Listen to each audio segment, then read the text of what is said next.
Welcome back. Welcome back, guys, to KLV Podcast here. Bryan. Meg. It's hard to see you through this thing. Let me do this. Can you do the bend like this? Is that okay? Is that better? So I can see your face. Okay, I'm hiding behind this. Last week, I was hiding behind the mic. Yeah, now it's my turn. Okay, no more hiding behind mics. No more hiding, yes. So we're here today to talk about another topic. Cool, thank you. Are you ready to dive into it? I'm ready. We're ready, okay. I'm ready. Today's topic is competition. Okay, competition. As we all know, it's out there. We live in a free market society. Yeah. Competition. Here we go. So what are your thoughts? Is it healthy? Is competition healthy? Heck yeah, it's healthy. Without competition, then you wouldn't have the insight to see, okay, cool, there's money there. It's like your number one signal. If it is competitive, that means there's money to be made there. It's just a matter of, okay, there's competition, whether it's really tight or really easy or whatever. There's money there, so that's a good number one.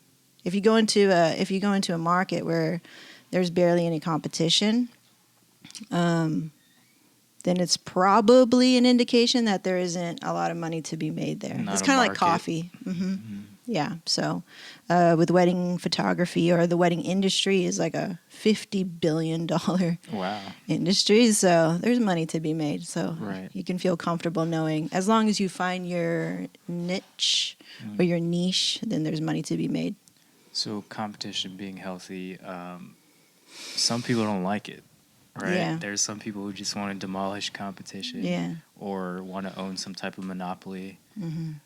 Why do you think that is? Because it makes it easier. It's an easier way, yeah. If you didn't have competition and say you're the only one, and there's money in the industry to be made, then cool, then you didn't have to struggle for it. But I think in our case, like it is very competitive. But I say that kind of like, yes, it is very competitive in that there are a lot of people that can pick up a camera. But then I'm also like, we don't really have any competition because of how we do this, how we present ourselves in the industry. So there's a lot of ways that you could kind of lie down and then not be able to stand out from the crowd. But I feel that given the amount of time that we've been in the industry, we have a very good vision head and founder of the company, and the style, and him always being true to his art. To me, being a marketer and being the bridge builder, I don't really feel competition from others. That's the luxury of having a very confident artist behind your brand. Right. If you weren't a confident artist, or you didn't have anything to say in your photos or in your work, then I would be worried. But I'm just so not worried. Right. You know, I can be like that. One, because I'm not the artist. I'm just like, hey, go do your job and I can do mine. Right. That's so my perspective will be different from the artist, who is Kevin. So plus he's laid down a lot of bricks before we all got here. So it's really easy to just piggyback off that and to just maintain stuff, which that's not as easy as can be said. Yeah, it's like we're doing right now. We're working really hard right now.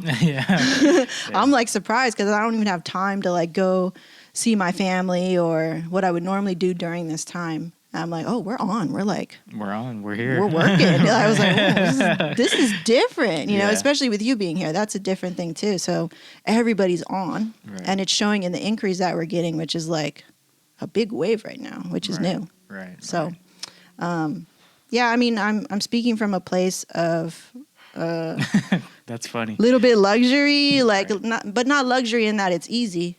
You know, it took a lot to get here, and it still takes a lot to maintain. So, but mentally, I'm just not worried. Right. Yeah. That's good. It's confidence, right? Like you said, you have confidence in your product. But we had to allow ourselves to get there for sure. Okay. And work for it. Yeah, I think competition is healthy, you know, and I think brings out the best of the product. Yeah. You know, who's got the best product? Who's got the best one, who's offering what. Yeah. And, we're just pushing as far as we can go, right? Yeah. So if you start out, you might have a basic type of thing, and here comes another person who's and you're like, oh shit, put my own twist on it, and you're like, oh dang, that's actually cool, and it's working, right? Yeah. And not to be caught off by trends or anything, but an actual solid product. And you're like, okay, now the market's changed. Now we got to keep pushing. It's really good for us as well in that we've this will happen. If you've been in the business and you find something that works, you're going to get comfortable using that go-to move, right? You have certain go-to moves in your business. How you shoot something, how you market yourself, how you present yourself, even the clothes you wear, everything. If it works, you'll like kind of get comfortable and be like, cool, this works. Mm-hmm. So I really like it when competition comes in and they do it something different, and you're like, oh, what's that? It takes you off. Takes you out, burst your bubble a little bit, and sometimes make you feel uncomfortable, right. Or maybe even threaten your ego. Right. And then you go, okay, all right. But then I like that because then you it's another layer. It's another layer. It's another layer that you didn't know was there yet. Right. Until somebody went over here and bursted your little bubble, right. Your little world. And it happens often, right? Happens often. Pretty often. Yeah. I think that's just across the board in all kinds of businesses and industries. You try something, you're successful, and then boom, here comes another person. You're like, dang. Wow. And maybe, maybe they didn't copy you or they just put their own twist on it. So now we're competing. Okay, who's going to go forward? Yeah.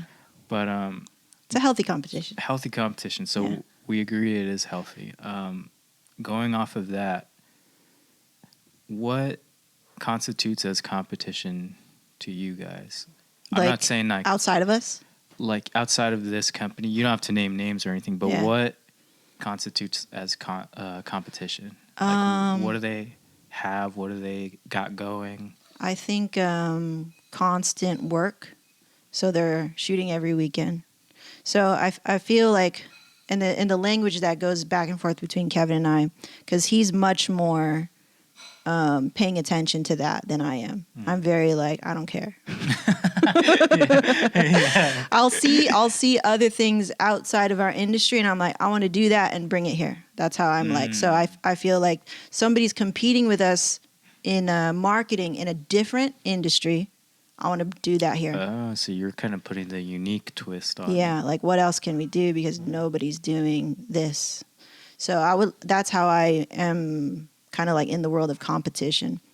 For him, he is looking at other wedding photography companies, probably only 2, and just because of volume. So in terms of, he likes to look at them not for their art, but how they're running their business and how much volume they're doing, how many weddings they're doing, what's their numbers. He loves numbers. So he'll go and look at X business and they'll be like, okay, I know these guys are shooting every weekend, and he'll compare that against ours. And then he'll be like, okay, and he has his own personal or company goals, a quota for the company that we need to fulfill. Like this year it's 70 weddings that we could comfortably do with the size of our team and not burning ourselves out, hopefully. But we always seem to do that anyway. So that's how he looks at competition outside. He'll maybe look at 1 or 2, one who's an inspiration and one who's like kind of like at the same level as we are in terms of volume of weddings being done every weekend. And that's who we see who's on our level. Right. How many weddings are you doing? If you're less than 70, then you're not on our level, respectfully. So we won't even kind of like consider what you're doing in your business and how you structure your business and your website and all that stuff. So that's the only way. And with that mindset that he's able to bring and look on the outside and maybe look at this one other company, 1 or 2 companies, bring that back to me and be like, how do we get these numbers up? But then reflect that. So if we want to play in this bracket, if we want to play in this field, how are we presenting ourselves to stand there? So that's the sort of like playing the game sort of thing, which ended up being a really good idea. We did that like maybe 4 years ago, where we really took some of the ideas that we saw from our competition and go, okay, cool. So we see how they're educating their clientele. How can we do it in our way that makes sense for us? Because we definitely are searching for a certain client. Like this is one of the content that I want to make is like how we hire our clients. There's always how a client hires a photographer, but I always say in the back end, I'm interviewing you too, as a client when we do back and forth. When we do a consultation. I'm like, are you a good fit for my team? Right. So definitely like when we were able to do that and they burst our bubble a little bit, then we could adjust and do that sort of thing. Okay. So you guys are looking at consistency, who's shooting on the weekends, numbers. Yeah. How far is your region? Are you guys looking like locally? Like we look locally because we present ourselves as a LA based photographer. Even though we live out here, we want to play in that field. Like I said, we want to play over there where these venues are, where this type of clientele is, where these people can afford this type of package, so-and-so. Right.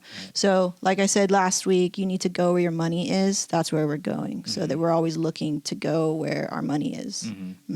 So LA, OC, this general area, this is your target audience here. Yeah. So you're looking at competition within these walls here. Yeah, and you guys are saying maybe it's 2, 3. Yeah, who's playing? Yeah. Who's out in the field? Right. Like, who are the players? Right.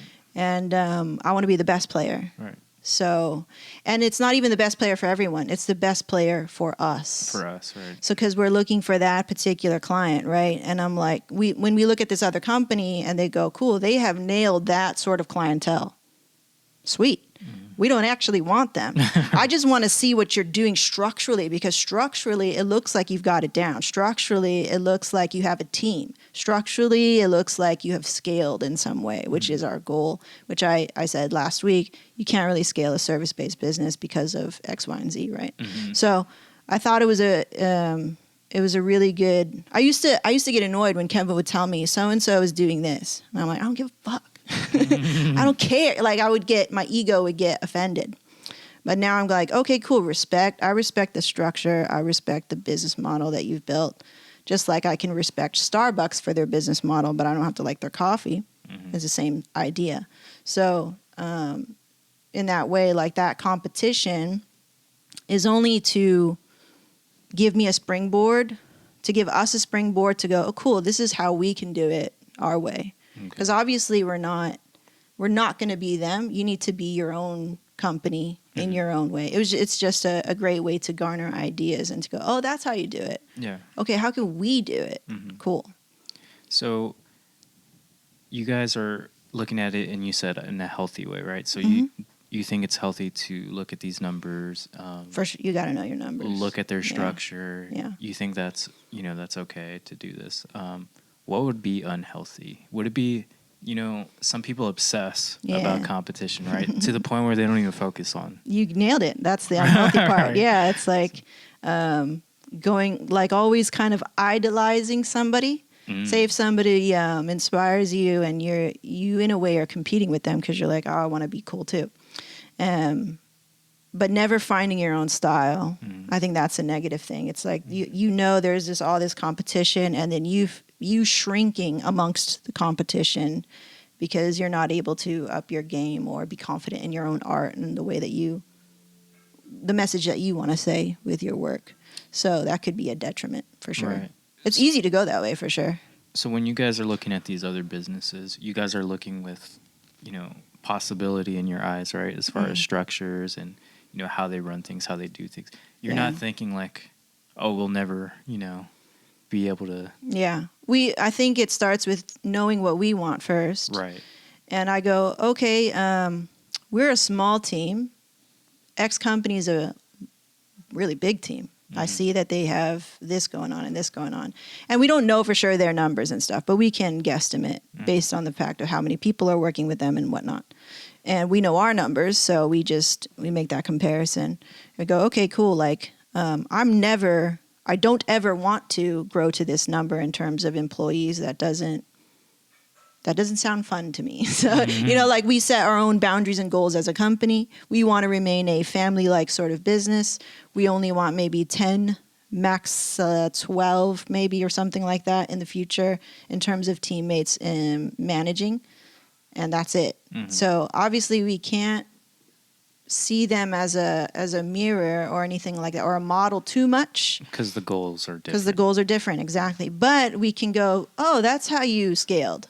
Because maybe I need that perspective to come outside of my bubble that only thinks right here, right now. That's only thinking it's only the two of us, or it's only the three of us and whatnot. So it's good to have an idea for somebody else who's already done it, just so you can get an idea and go, oh, okay, so how can we make that work? Because it's always going to be your own way in the end, no matter what, because you're different, right? you know. So just understanding that first. Yeah. That's what I was going to ask. Has there ever been a time where maybe you felt stumped, or you hit a wall and you're like, how do we get out of this? How do we move forward? And then you're looking at, other brands or industries, and they've kind of shown, like, because they've already been there. Yeah. Has that happened? Yes, there's been many times. There's like little micro battles that you'll come up against when you start to quote unquote grow, because you have to define what grow means for your design. So it's so like tailor made everything, when you start running your own thing, because you can just do whatever you want. There were a couple of times where we're like, well, how do we grow? And then we had to figure out, we didn't know this yet, but we had to define, like I just said, we had to define, what does grow mean? Well, so-and-so's doing this. So does that mean grow? Right? Like, if you don't know yet, that's going to be a really confusing time.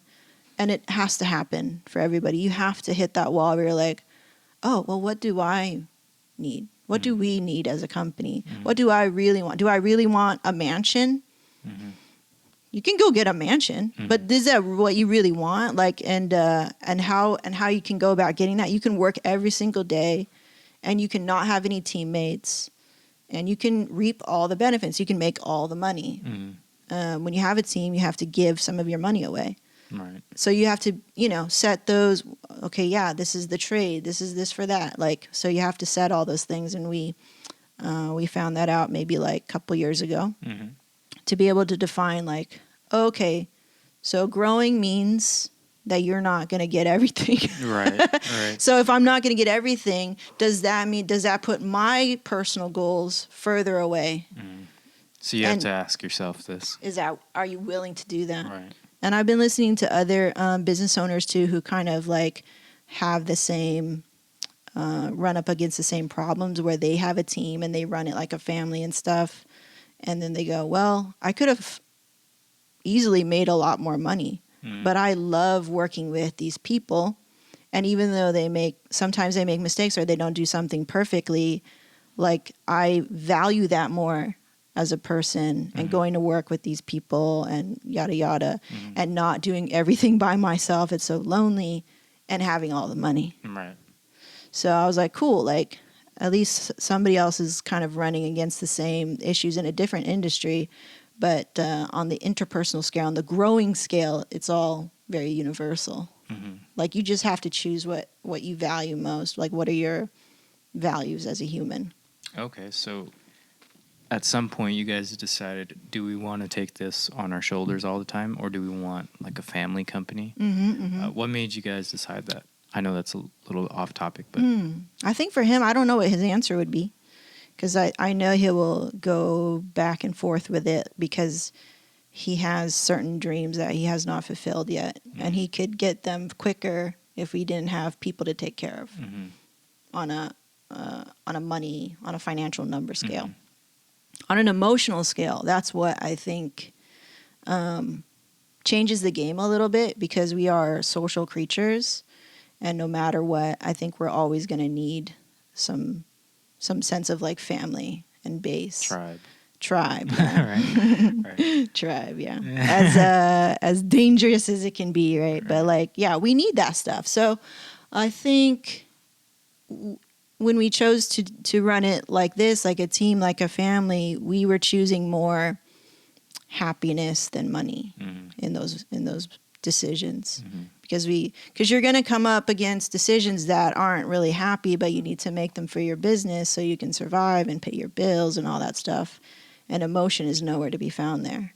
So if we ran our whole life like that, we would just be unbalanced humans and probably be mad all the time. Right. Just like losing our shit all the time, like just not happy people.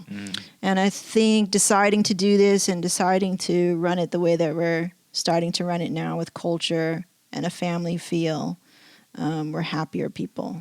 Yeah, it gives us more purpose. And I think too, because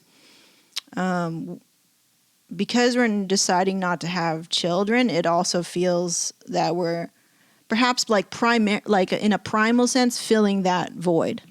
I think as a human, it's unnatural if you don't want to have children. So you find ways to go and fill that void. You go get a dog. You go get a cat, whatever it is. I'm consciously making that choice not to have children, but it's because we have a family. You know, we have a family, we have pets and all this stuff. And I know it's not the same, you know, one-to-one for same, but this is the choice that we're making. And I don't believe you can have all the things. Right. You can choose the best things for yourself in this life, and that's what you're going to get. And you deal with the consequences of that. And that's my choice right now. So, you know, I'm not going to sit here and be like, you know, everything's perfect or everything's fine or you can just make everything work. That's not true. And even in families, that's not true. Like, you know, blood families. Yeah. At least we're choosing our family members. Right. You over there. Yeah. I hire you as my family member. No, I mean like that. I mean, that's the best we can do. You know, that's the best we can do right now. So far, like that's our choice as a couple in business. So that's what it is. Yeah, and that's a whole other dynamic too, is the couple within this. Yeah. So which brings me to the next question, like competition within the team. Yeah. Healthy, unhealthy? Ours has been unhealthy in the last, you know. But I don't know. Let me rephrase that. It's always... We used to compete against each other. I would be and it's secret. It's like a secret competition. What is that? Before, let me explain. So before, like when Chi taught me how to shoot, you know, I'm the type of person that wants to be straight A. I want to be the gold star student. I want to be the A player. I'm the purest professional. I'm like that, and I want approval. I think that's how I am. That's how my personality is. And I would, when he was telling me to shoot and things like this, I would feel like if he didn't let me do something, if he didn't say, okay, if he didn't trust me with a task, or he would take over, I would feel resentful. Like, oh, I want to do it. Like, how come you're not letting me do it like that? Even though I'm not ready. Right. But, you know, we didn't have the language to say even that. Right. Like, you're not ready yet. That's why I'm taking over. No, it was just like, okay, I'm going to do it. Bye.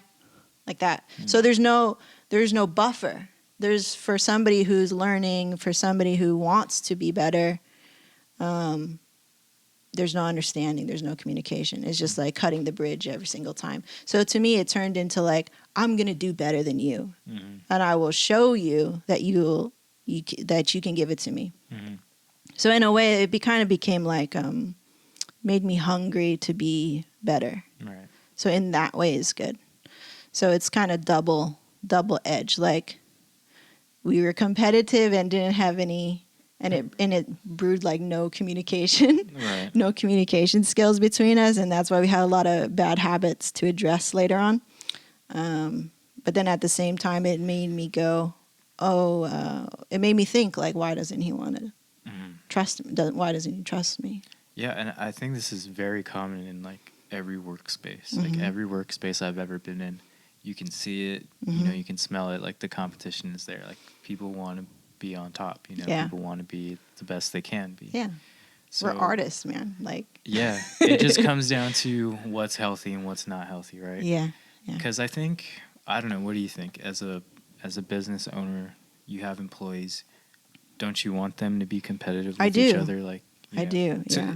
In terms of growing the business, right? And in terms of you wanting to be better, right. I want you to be better. And if you don't have your own hunger to be better, which is something, that's why I say it's kind of like a good thing. I had the hunger to be better, but it stemmed from him not trusting me or giving me, like validation. So it kind of stemmed from a negative place. But the result was I became a better shooter, a better understander. It gave me more self-awareness. Yeah, because that was internal, right? You wanted to be better. I wanted to be better, yeah. Yeah. So I look for that in other people, especially on the team. If I don't see that you have a competitive spirit, I will think something about you. Mm-hmm. I'll be like, oh, okay, you're not hungry. Mm-hmm. You're not a go-getter. Mm-hmm. You're how do you say it? Like you're a drone. I just tell you what to do. There's nothing wrong with that. If you're looking to fill that position. If that's who you are and that's who you feel, how you feel the most effective, and that's how you show up. Because we have people like that on the team. They're just like, tell me what to do. Mm-hmm. I will do it to the best of my ability. I don't need to showboat or anything like that. Mm-hmm. And I'm like, cool, I accept that. Mm-hmm. But to be like, I think like in your position, for example, you need that, I think, competitive edge to keep showing up, especially in this time of learning, because it pushes you, it propels you forward to keep making something better instead of just doing the bare minimum. Mm-hmm. So, yeah, I think it's really healthy. Mm-hmm. Yeah. So it's just like anything. Like if you have like a sports team, right? You have two good players on that team. You want them to compete with each other, but in a healthy way, right? But they can bring the best from each other, right? Just like now, that's how we are now, Kevin and I. So now we're like, okay, cool. Like we can trust each other, and we're always working on this. We're not perfect at it. Like we have moments where we fall, but knowing that you have somebody there to like push you. Mm-hmm. When you need to be pushed. Yeah, and I think that's an important, maybe you can talk about this a little bit, but how do you get, because a lot of business owners may want to know this, like how do you get from this secret competition having type of... Silly. Right, to now where you guys are comfortable and you guys compete in order to bring up, like how do you bridge that gap? Oh, well, in our case, yeah. I won't speak for anybody else. I'll tell you how we did it. Yeah. We pulled arrows. So this is a phrase that I learned from a different podcast, or I learned from another married couple, that basically it goes, hey, you hurt me a long time ago. You stuck an arrow in my heart a long time ago. I stuck an arrow in your heart a long time ago, and then we never addressed it, so the arrow's there. As the years go on, and as a couple, you do your thing, blah, blah, blah, life goes on. You keep getting arrows in your heart because you never take the time to take it out and address it. So I had so many arrows in my heart. Right. So it turned me into a very resentful person for a while.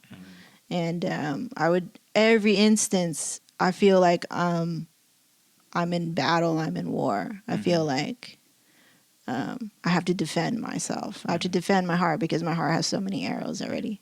So with us, we had to pull each one out. And it was very painful because it's like, I mean, if you look at the shape of an arrow, it's like this, right? And then if you pull it out, it's like, it goes in 1 point, and then when you take it out, it's going out 2 points. It's so hard to revisit. It's so hard to like heal that. But you have to do it. Well, we had to do it. I'm not going to speak for anybody else. We had to do it because I was like, there's no way I can continue because I'm losing. I don't have any more real estate. You can't fit any more arrows. No more arrows. Right. So one more, I'm gonna go or something, Right. So we had to do that. And when we did, I go, oh, cool. Like I don't have to go to battle. Right. It was so silly. Why should you go to battle with your partner? So we were really just in our own way a lot of the time. And the same thing for him, he had to pull arrows as well.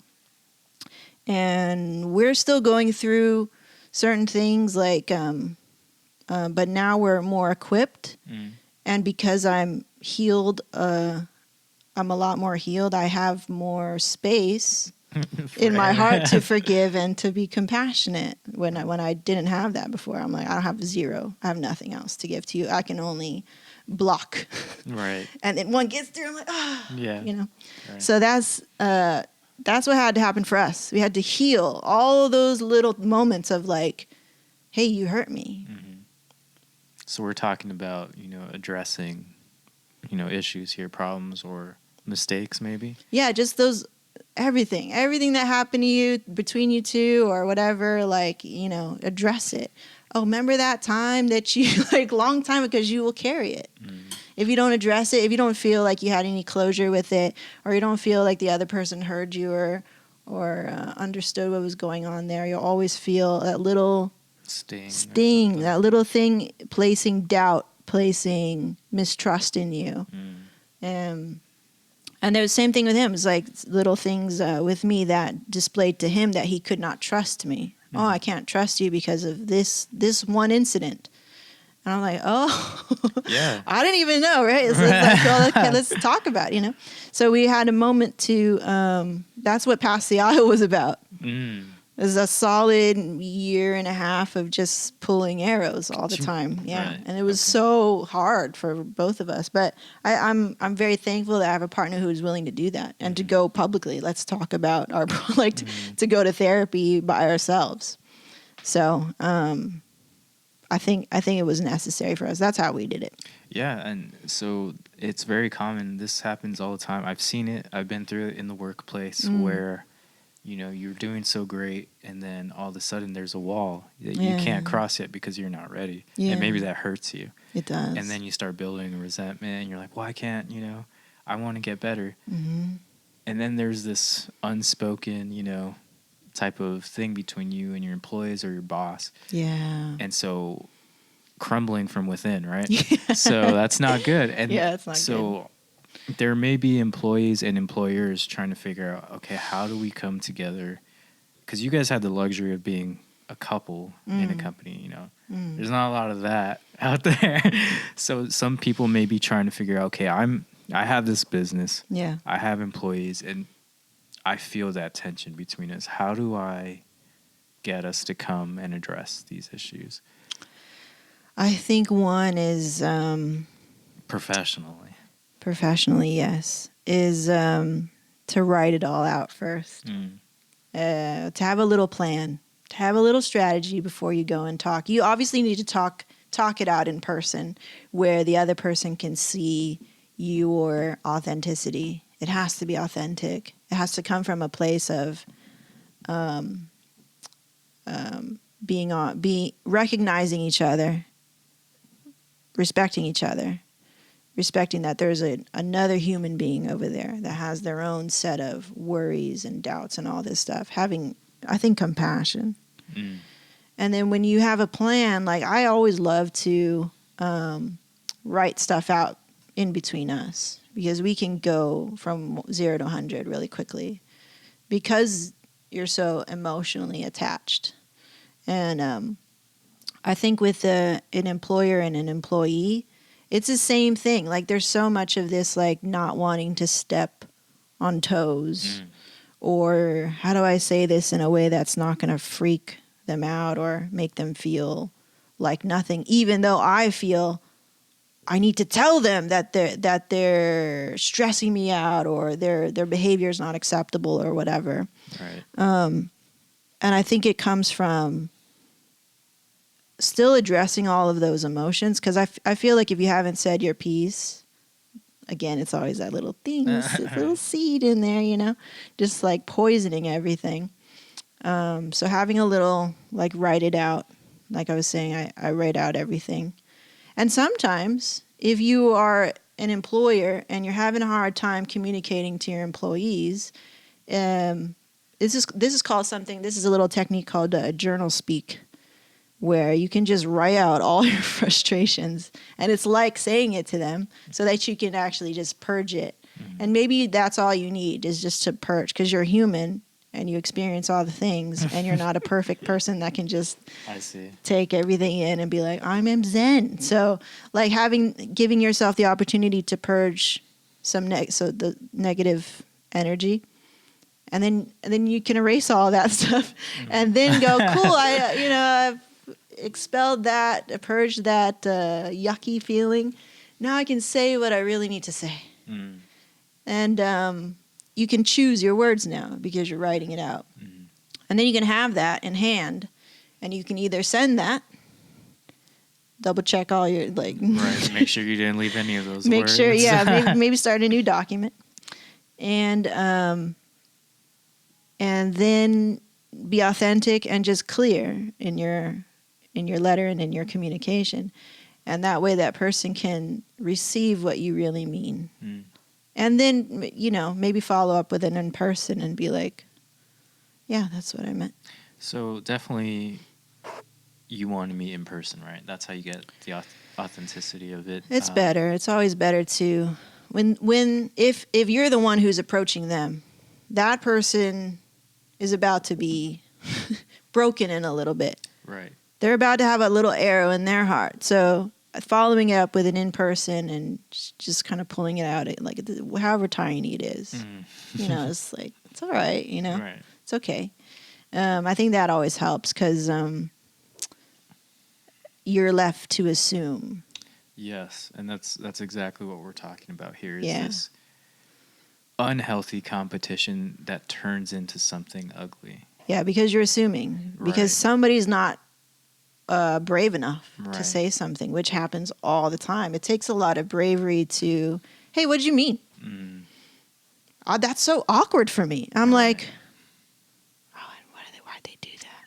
Why didn't they? Not even realizing we're on the same team, right? You're on the same team. And it feels like you're, like you said, at war. Isn't that crazy? This whole time we're on the same team. I think it's the ego. It tries to tell you somebody's attacking you. Mm. Somebody's threatening you, your space, your role. Somebody's saying, like this. And it's really, especially if you work from home and you don't have a lot of practice with other people like we do, it's really easy to go, oh, they're not real. Mm. They're not trying to show up the best way possible. Until you actually sit down with them and hear and see that other person and listen. Because otherwise you're just here in your bubble, imposing your will upon the world and being like, why isn't everybody perfect? Right. It's unreasonable. And your ego has a really powerful way of just keeping you there because it's comfortable. Mm-hmm. And like, that's our biggest challenge working from home is like coming outside of this shell.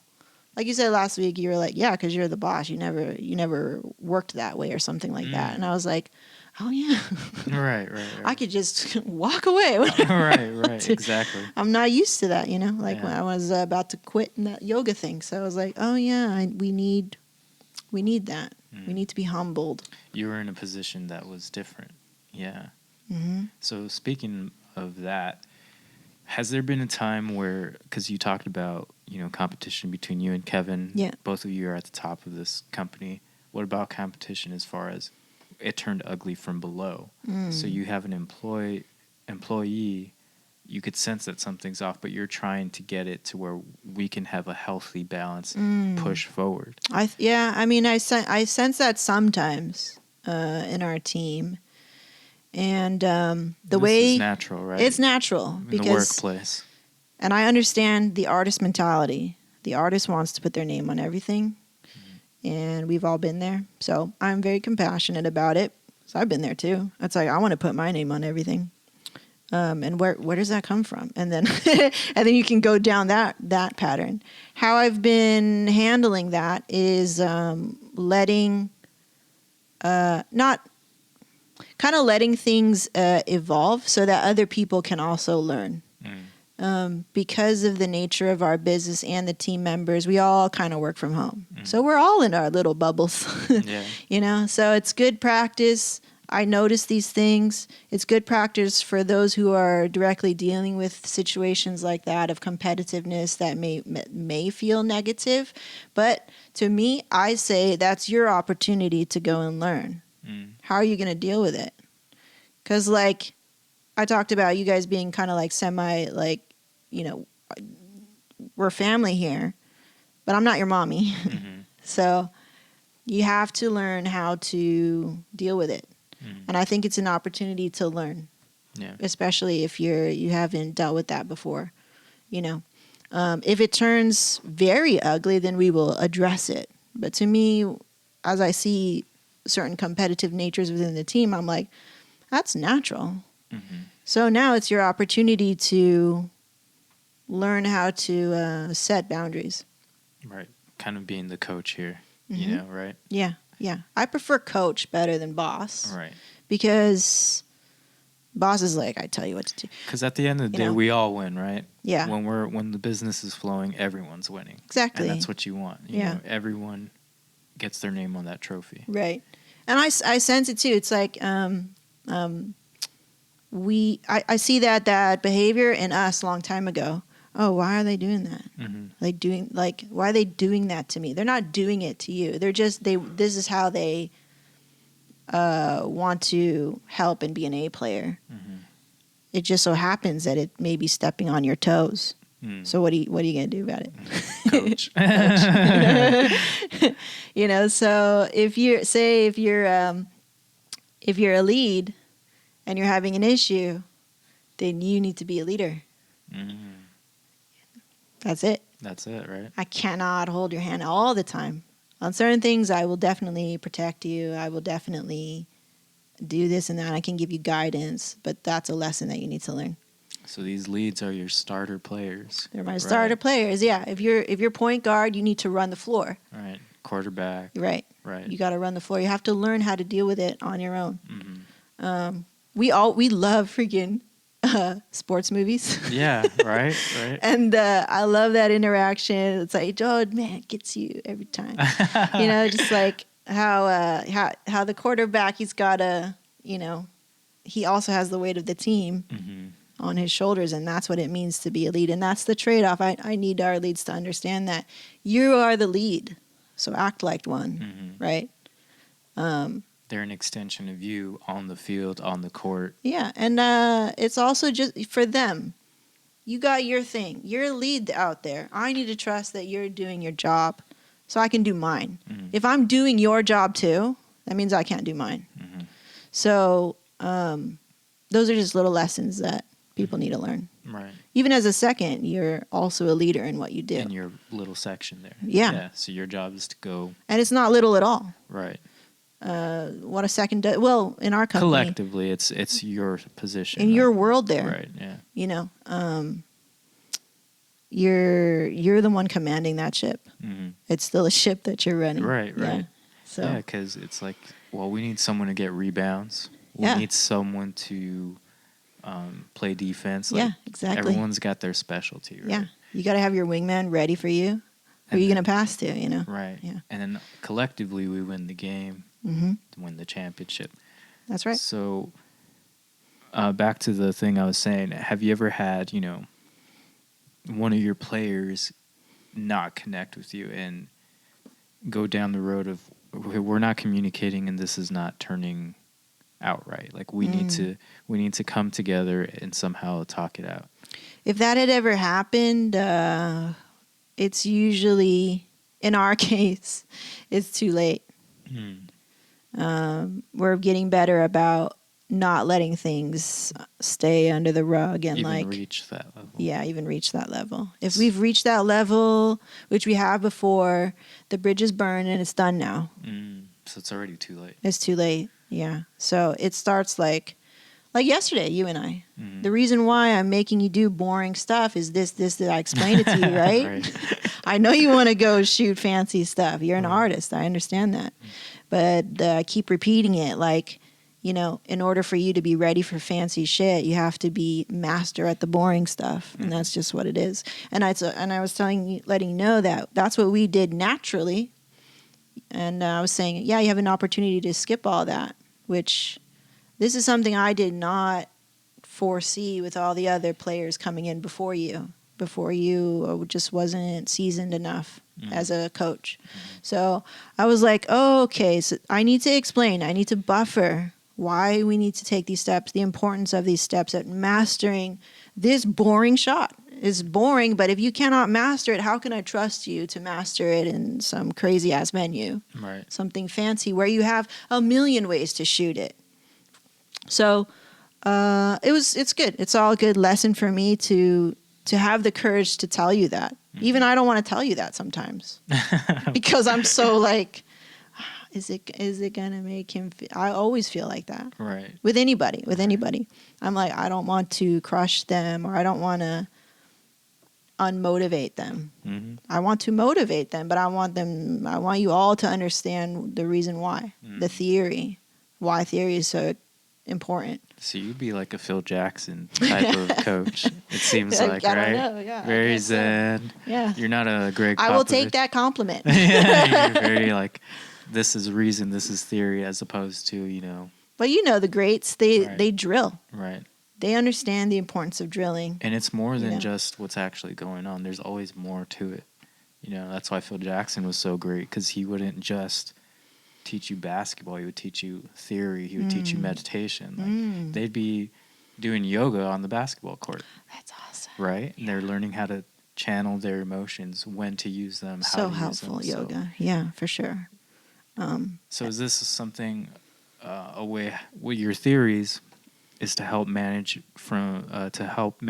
employees from getting too hot, too distant, too far in their mentality where it's going to turn ugly competition. Exactly. Yeah. So this is what your theories are for, right? Yes, and for me too. Mm-hmm. If I'm not able to lead you, and my leadership is weak, that's my fault. Mm-hmm. So that's what I learned like pretty early on last year. I go, okay, this is what it means to be a leader. Is you do need a lot of strength, right. Emotionally, right. Mentally, even to lead each other. Mm-hmm. It's because one will go down. Yes. Yeah. And you must be willing to carry them. Yeah. You know, and not be resentful about carrying them. Mm-hmm. Just be like, oh, it's okay. I got you. Can you say I got you? You know, like dang. Mentally, it was like, oh, I've never really done that. Mm-hmm. I'm always looking out for me. And it was really made me feel like sad. Yeah. I'm like, oh, I've only been looking out for me. Yikes. Yeah, and then like you said, it has to do with this competition. Like, I can't look out for you. Like, we're battling, right? Like, and that's what splits teams apart. Yeah, just it's that unhealthy. Mentality, right? Yeah. So you want to look at, hey, we might be competing together within this little team, but we got others to battle. We got a business. We got a championship to win. We got a championship, right? Yeah. Every weekend is a little championship that we have to win. Right. We must win it, you know. Yeah. There's no other way. So, yeah, it's been a humbling experience to learn how to lead and to learn how to coach correctly. And then to pay attention and to listen to your players and so that you can be flexible. What do you mean listen to your players? Like your employees? Do they come like you? You know, like I'm always trying to pay attention to how you're learning, what your mannerisms are, because I know I already went on your path. I already went on your journey, the one that you're on right now, being a second shooter. Right. Specifically. So I know all the little pitfalls that mentally and emotionally one can go through. Maybe not all of them, but a lot of them. Okay. And so I'm paying attention to that and just trying to make sure that you understand the big picture. Because I didn't have that. Right. So coming from a place of not having something. Yeah. Right. Yeah. And just trying to, but then again, not holding your hand too much. That too. So I did that too much too with other people. And then you don't really get to, you're not allowing somebody to really be themselves. Can you see the difference, like in your coaching? Yeah. Like when you hold too much and when you can see it? Yeah. Like instantly? Or? Instantly. Okay. Yeah. Because if you hold somebody's hand too much, they are not confident. Yeah. One must learn how to own their craft. So I am always trying to do that with you. And I think only time will tell. There's some things I can't really predict. But you got to play the game. Right? You got to play the game. Yeah, you got to go. You just got to go through the motion. And I have to trust you to do that. So if I don't trust you first, I think subconsciously and with your energy, you will feel that. Mm-hmm. Oh, like I need Meg here. What you know? Right. So I'm trying to learn the balance of holding your hand to some point. It's like the training wheels. And then the training wheels got to come off at some point, right. And one day you are going to fall down. Hopefully it's not in a really bad way, but everybody falls down. Right. Everybody. So all that we can do is be supportive and say, we support you when you get back up. That's it. Yeah, and as an employee, I've kind of figured out how to communicate with bosses so that they're getting the best out of me, and I'm showing them that I'm showing up, right? So I always tell you, like, it's okay to critique me. Like, it's okay. I won't be offended because there's a professional setting and then there's emotional setting. Yeah. That's how I work, you know? Yeah, I like it. I know everyone's not like that. Yeah, thank God. Right. Right, not everyone. No, I'm glad you are the way that you are because it makes my job easier. I'm like, no, I could trust Bryan with what I'm going to say right now. Yeah. Yeah. Yeah, which is good. Because I want to be better so that all of us can be better. Yeah, you get the big picture. Yeah. That's always kind of been an issue, though. Maybe I'm seeing too big and I'm not focusing. That's another podcast. Yes, it is. Yeah, I'm like that. Definitely, I like big picture. I like to see where we're going. That way I know what to do now. Yep. So as an employee, that's kind of what I present so that the coach or the employer knows what they're working with. Now, is there a way or is there kind of a pattern or structure that you kind of look for as an employer to say, okay, this is ideal for me? Because I'm telling you what's ideal for me. Like, I want to be critiqued. I don't want anything held back.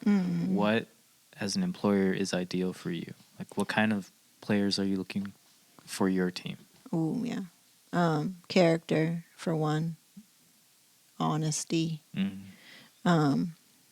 Trust. A lot of the qualitative things. Stuff that I can't really teach you. I can remind you, but you must have, a compass that points north on your own first. If you don't, and I don't see that, then that's my problem. So I have to be able to recognize certain qualitative character abilities in an employee. Yeah, because this is all relation to competition. Because if you're looking for these types of people, you're going to minimize those ego fights, right? You're going to minimize the distancing, the chaos that could unravel, right? I'm definitely not looking for somebody who's here for money. I'm looking for a good student. Yeah. And not many people are good students, I was horrible. You were a horrible student? In high school, yeah. Really? Before that, I was very principal's award, honor roll. After 9th grade, it was just what happened? Struggled. Just tough times, Just that's the age where you're like, you kind of start to be, you're heading towards adulthood, and I was reversed. Yeah, a lot of people are. A lot of people are reversed. Yeah. Yeah, it was just kind of scary. We moved a lot too. Oh, I see. So no stability. No stability. I think I've counted. I've gone to like almost 10 different schools before I graduated. Something like that. I see. That's why. So. Okay. Yeah, that makes sense. Yeah, 2 high schools, like 2 intermediates. Yeah. Like it was never just one shot. Yeah. So. Interesting. Yeah. I'm always finding out because I don't have a lot of contact with people, honestly. But I've had the blessed ability through, I think, creating content. That was my way of learning how to be more social and to speak better. Really? Yes. Wow. Yeah. Before I started making content, I was just so shy. I couldn't talk to you like I am now. I would feel like I would want to say something and then it comes out weird, really sputtery and high pitched and stuff. Like I'm just not grounded in my own body. Right. So through making content, that was my way of practicing because I didn't have a lot of friends when I was growing up. I had like one friend every year that I would actually talk to, and it was only through sports that I found an outlet to be me and be more me and stuff, and actually talk to people. So with me, it was always through sports. Competition, right, yeah. There it is. And then I have an ability, because I was athletic before, I have an ability, that was my language to get in and get to know people, because I'm going to put everything into my sport right now. I was point guard. I was, like this, like that. So how interesting, because the point guard, you kind of had to be social in a way. I was in that area, realm. in that realm, yeah. Yeah. Yeah, that was the same thing with me. Playing basketball, I could talk to everyone. I could talk to everyone, even talk trash, right? Like, I could talk trash, right? yeah. And then once I would go into like, the game is over, I'm done. Like, I'm done. Yeah, talking. I was the same way. Yeah, that's weird. Yeah, I don't want to go to the party or whatever. Yeah, exactly. Yeah, I'm like, what am I gonna talk about? I don't know. I tried that one time. I felt so awkward. Yeah. Yeah. I remember it was my first year of college. That same week that I started, I went to a college party. Yeah. It's like, I think I'm good. I was like, I don't know about that. I went to one, and it was his. It was Kevin's. It was his party, and we weren't dating too yet. wild. Yeah, it was pretty wild. Yeah, I was trying to be a hoe, and because I was going through my little hoe phase, trying to, like every person in college, trying to have a little hoe phase, but it didn't last very long. because we got in a relationship pretty soon after that. But yeah, I went to one party, and I was really trying to like put down roots and stuff, or I don't know, like just make friends or something shallow. I don't really care. I'd just gotten out of a really bad relationship, so I was like, whatever. Right. But then after that, I went to no other parties, because then I got basically married. Yeah, basically, right. Yeah. Yeah, that's that's actually very funny. Because I could picture you at a party. Oh, did you know Kevin? Yeah, we were friends. Yeah, we were friends. So I forget if I was living there. I wasn't living there yet, but we were in the same class, and then it was about the end of the year that we finally started talking. What does a Kevin party look like? It was trying. It's like right now, so he'll like try to have a lot of fun, but if you mess something up, he'll be like, "Don't touch that." So he'll still be on, like trying to clean stuff and make sure you're not messing his stuff up. See, I would never have a party in my house. Yeah. Well, his mom was always gone working or something. Right. So he's like, yeah, party at my house, and it was for his like nursing, because he was in nursing. Mm-hmm. And then he's like, oh, just come. And I was like, okay. Okay. Right. And then I try to just do try to hang. I didn't know nobody except him. And then that was it. I was like, okay. Mm-hmm. I felt like I did my part. Yeah, it kind of brings up a question in mind, and it's still in relation to competition, but because you guys clicked so fast and kind of did your own thing, did you ever at one point feel like, at this age, in a competitive way, like people are always like going out, and like at this age you're supposed to do this? Oh, no. I mean, I knew that, and I was like, yeah, but I don't want to. Yeah, and I just didn't. I feel the same way. Yeah. Like I was like, all right. Yeah, like after the show is done, like when I'm playing music, I just want to go home. Like I don't really want to talk to other bands, or I really just want to play a game. Right. Yeah, and then I want to don't talk to me. Yeah, I think that may be because you put so much into the craft. I did, yeah. You give it all, and that's why I think we're just competitors. Like, Kobe's like, I'm here to play. Yeah, I'm here to play the game. You're right. And I'm going to give you my best performance, and then after, please leave me alone. No party. No party. Yeah. Sometimes I crave a party, but in a controlled way. And very quickly. And then but not like all night. By 11, I'm like, okay, I'm good. Right. Or my back hurts now. Yeah, I'm like that when I go to a concert. Like. Yeah. Before the headliner, it's already been 3 bands, and I'm trying to see if I can make it to the headliner. I'm like, I'm uncomfortable now, or I'm like, is it early? Do they have an early one? Do they have one at 11 a.m.? Yeah, a preview or something. So I could be home by 3, Yeah. So I'm not trying to stay out late, man. I'm tired. You know? Yeah. I was always like that. So you would reserve your energy for the moment, the show, the play, the game. Yeah. And it's like that in your business, right? Yeah. So once you're at work, you're working. Yeah. Like, and then when I'm off, I'm like, no more. Yeah, please stop. Yeah, please stop. I mean, before like I said in one of the podcasts, I'd try to be like him, and he's just on all the time in some way.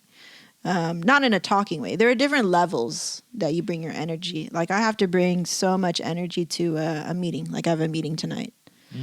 So even me talking right now a lot, but what we're talking about, which is more emotional, it's business, it's marketing, it's my realm. It's like I love to talk about this stuff. It doesn't drain me. This gives me energy. That's interesting. It gives me therapy too. Oh, I see. Because you're talking about.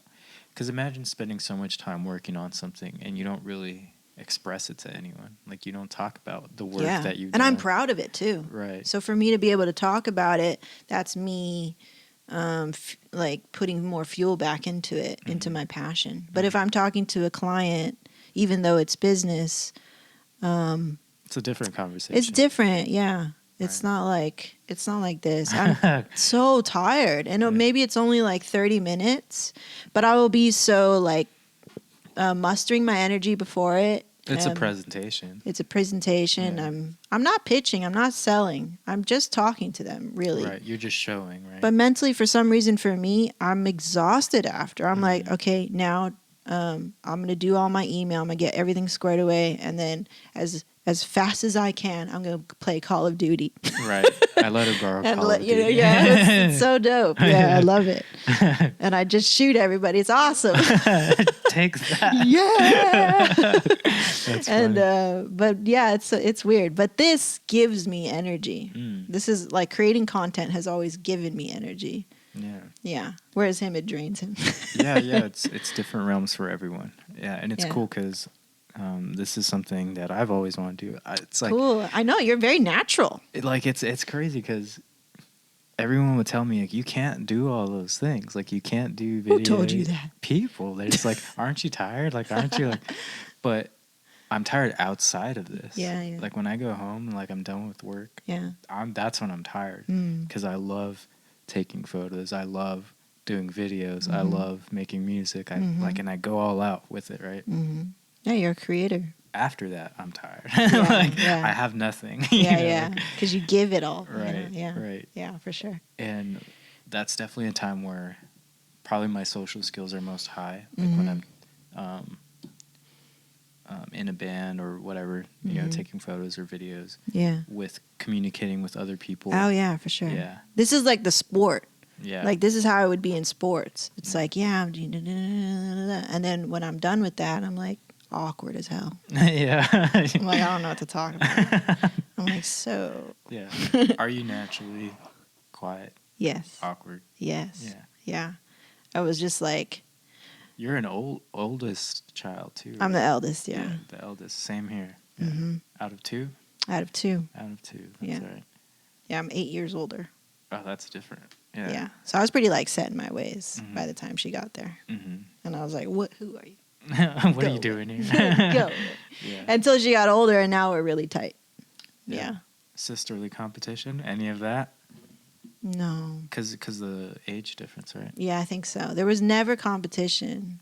I don't feel that I can remember. Because it's a totally different level.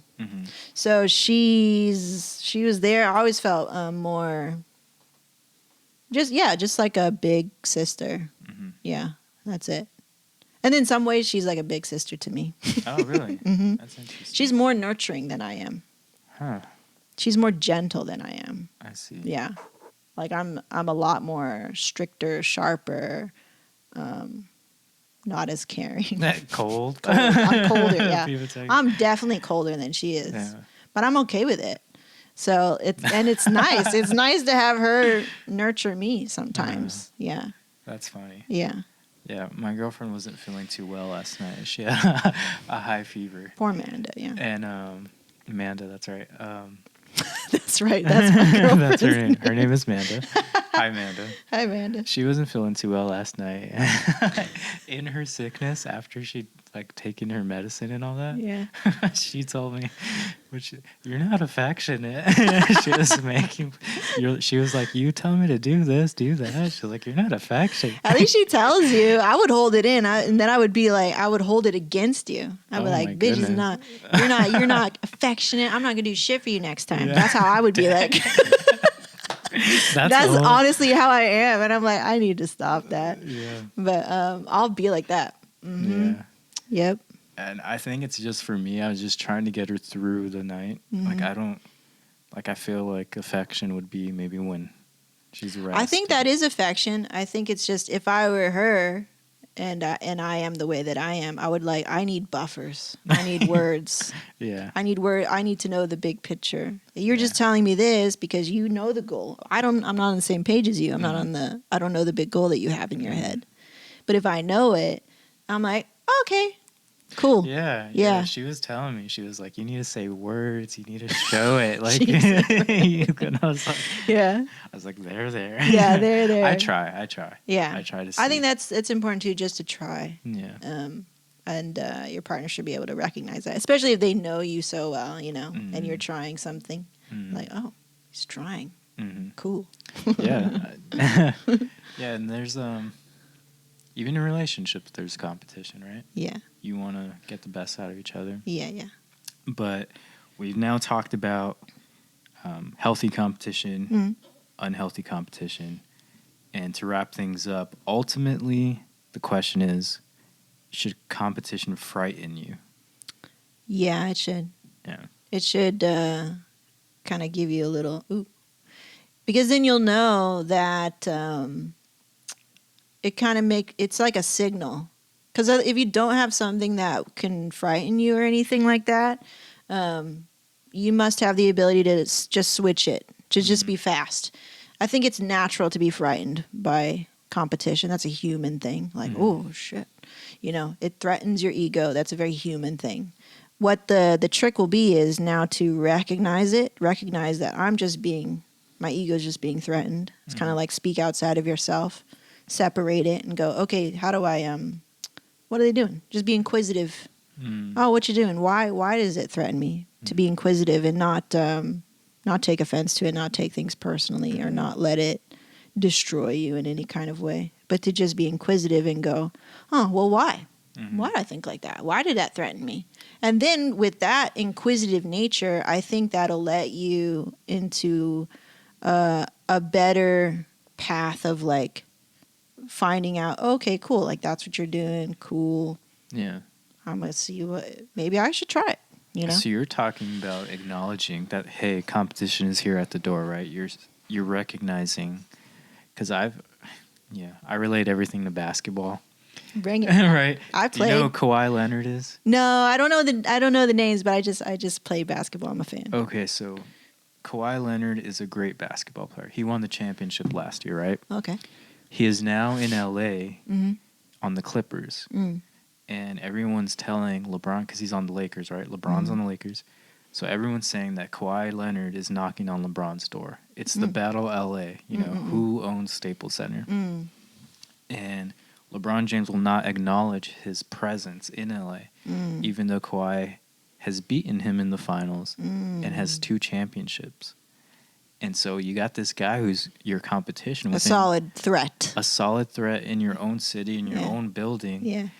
And they've already faced off twice this year. Yeah. And each time the Lakers have lost. And each time LeBron has not acknowledged that he's not my competition. So I feel like that's kind of a dangerous way to go. It could be the way that he's like, we're not LeBron, right? So the way that his mental game is, it could be like, well, I'm playing my own game. You, the media, can say whatever you want. I like how I think of our company. I'm like, I don't have any competition. I'm going to play my game. That could be the way that he's thinking, which I, respect that and everything. I see how it could be conceived as like dangerous in that, hey, you don't know who's on the forefront or anything like that. But I'm all for an artist or a player playing their own game. Like if you have your own self-awareness and that, you're just going to have to deal with it. Say he knocks your title off your shelf and everything. And if that was so important to you, then now you must face it now. Yeah. Yeah. I mean, whether he recognized or not, there's still that opportunity of this other player coming in and taking things from him, titles and such. And LeBron will just have to deal with it. Right. Like, so whatever his response is, but it will be his response. Right. So he just needs to own whatever he's putting out there. And us looking on the outside is just like, okay. Right. And the same, you could replace LeBron with said company. Exactly. So as it relates to business, yeah, this is the same thing. Yeah. And you're coming from a perspective where I'm just focused on my own thing right now. Mm-hmm. Maybe you recognize that there is another company within my own city, within my own region, but maybe we're just focused on what we're doing. Maybe our goals are different. Right. So we don't know truly the obvious goals are there. Yeah, you want to win the championship and all this stuff. But maybe he's playing a longer game. That's what they say. Yeah, I don't know. It's like, okay, I mean, it's hard to say. But overall, you should feel something when there's competition. Yeah, right? You should. It's natural. I think his not acknowledgement of it, and I mean, who does he need to acknowledge for? For the media? Where's the depth in that? The media just wants a story. So maybe LeBron is like, I don't want to give you a story. Right. I think that's always his angle. Yeah. He doesn't I don't want to feed into something that is negative against me. So I'm not going to give it any energy, which I think it's smart because he's like, I don't care. Let him. I'm going to play my best game. That's how it would be. I'd just be like, all right, I mean, that's cool. Yeah, I think what it comes down to is the end result. At the end of the day, if you are competing, what is the end result? Have you accomplished your goal in what you said you were going to do? Have they accomplished theirs? Yeah. That's the end result. I mean, all this talk and chatter is kind of irrelevant. Right? It is irrelevant. It's like that. Remember that meme with Michael Phelps and his competitors over here, and he's swimming, that's and he's looking at him like this, and who's like Michael Phelps just focused on his goal. Right. So it's like, yeah, like I respect that. If he's not acknowledging it, it's probably because he's like, I don't care, dude. I'm focused on me right now because I want to play my best. Right. Bring up whoever you want. There's a lot of great players. Like they're all good players. And then if I were a player, I'd just be like, yeah, I mean, everybody's trying to be their best out here. What do you expect? What do you expect, media? Like, what the heck? You're trying to stir the pot because you want a story, you want a headline or whatever. Because they're in competition, right? They need to sell a story. Because you need to sell tickets and seats. So their agenda is not actually in the service of any player. It's only in the service of making money. So I would just not, I would totally side with LeBron and be like, I don't care. Yeah.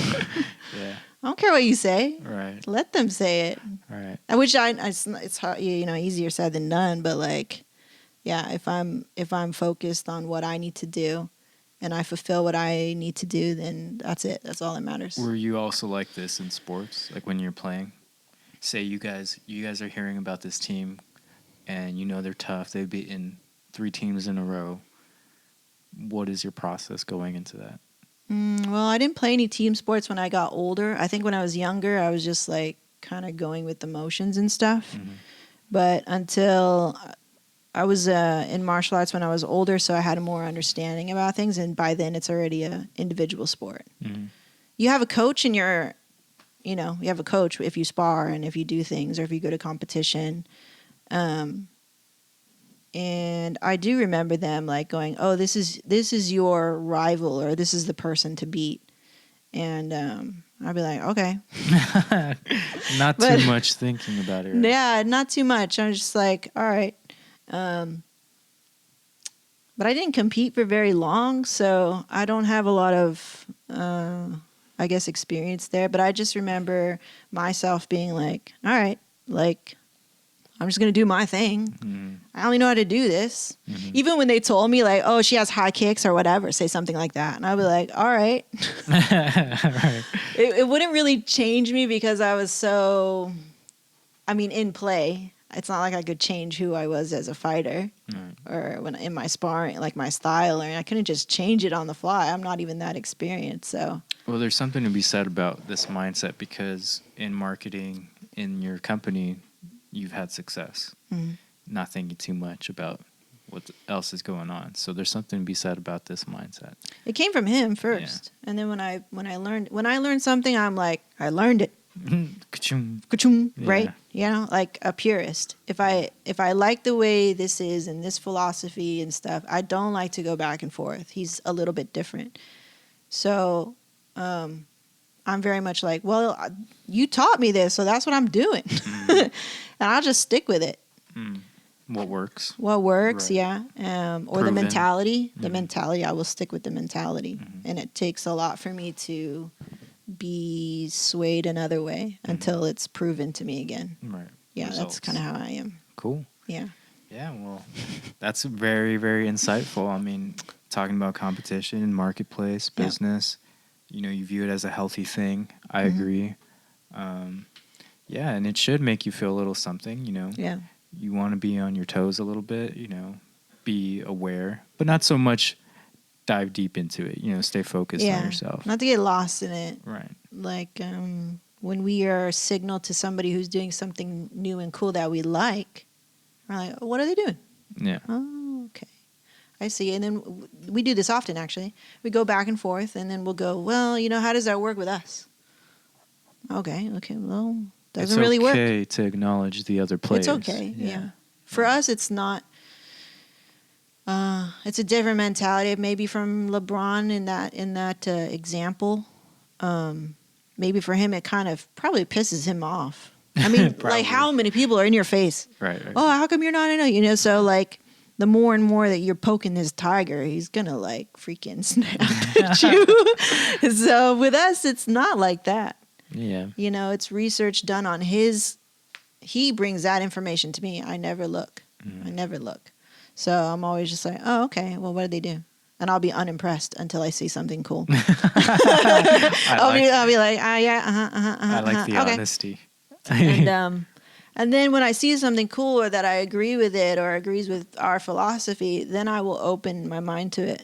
Oh, okay. Tell me more. But otherwise, I'm like speaking to you through the door like this. Yeah. The guardian, what? right? Yeah, with the guard. Yeah. All right, what are you? What do you want? Password. Yeah. So, that's how I am. Cool. Yeah. That's good. All right, guys. Well, thank you for tuning in. Thanks. We'll be here again. Nice show. Good show.